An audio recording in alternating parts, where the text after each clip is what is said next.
Jeder Mensch hat eins, was ein anderer braucht. Hast du dir mal so gefällt, dass du anders bist? Mit die essen nicht, die duckst nicht, du duckst dir nicht viel Sachen.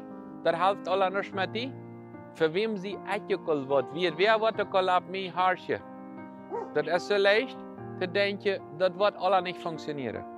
So, wenn du nicht nutzbar wirst auf dieser Erde, wird Gott nicht die Energie gebraucht, die überleben lassen. Dann hat er nicht gefarmt, dann hat er die gestorben lassen, die geboren warst, er hat niemals geboren waren.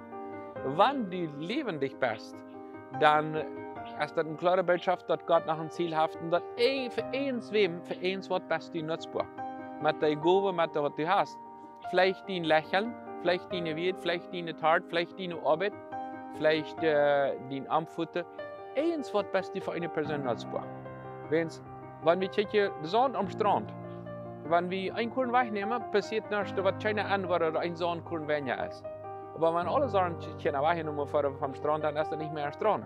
So, wenn all die Menschen auf diesem Planet haben Gott so gemerkt, dass du ganz was Besonderes bist. Nicht allein, andere auch nicht.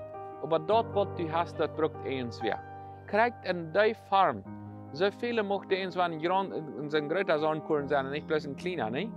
Aber Gott hat dazu gemerkt, dass das Größte nicht in uns ist, sondern dass heute größer ist. Aber wir sind nutzbar mit dort, was wir haben. Wir können verschiedene Texte in der Bibel auch sagen, was dort immer wieder besteht. Zum Beispiel in 1. Petrus Kapitel 4, Vers 10 sagt uns die Bibel, dient einander mit der Gabe, die ihr empfangen habt, dass ihr ein guter Haushalter seid, durch die Gnade Gottes. Also dort so viel Worte, als Gott das will, hat mit der Gabe, was ich habe, nicht was der Nächste hat.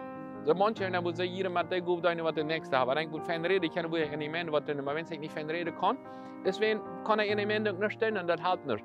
Ich will all meine Energie dort verbrücken und mit Gott beschuldige, dass ich nicht so viel reden kann als andere, deswegen will ich mal sicher die Gabe, was ich habe. Ich weiß, dass Gott mir Gabe gegeben hat, aber die will ich nicht entdecken, wenn ich nicht das habe, was andere haben, wenn es andere ist, besser zu sein.